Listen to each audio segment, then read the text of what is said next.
A year ago, Kenya ushered in a new value-added tax law that evoked huge public outcry over its heavy impact on the end cost of goods and services.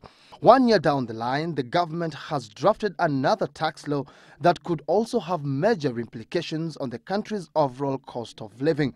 The draft Excise Tax Bill, which is now up for public comment until the close of this month, establishes a new framework for the imposition of excess tax on goods and services. Among its most prominent proposals is that of giving the Cabinet Secretary to the National Treasury the power to vary the rate of excess duty by up to 25%. All the Cabinet Secretary has to do is to notify the National Assembly within 21 days for either approval or rejection of the variation. The bill further seeks to widen the range of goods and services that fall under excise tax beyond the traditional sources of excess tax such as alcoholic beverages and tobacco products.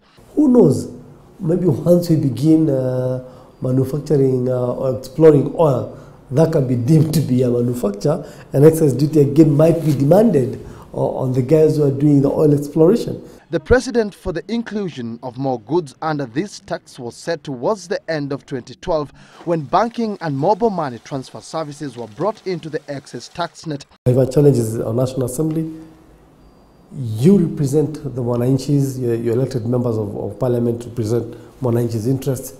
Participate and be enlightened about what does this mean for my constituents, because at the end of the day, those are the guys who put you in the National Assembly.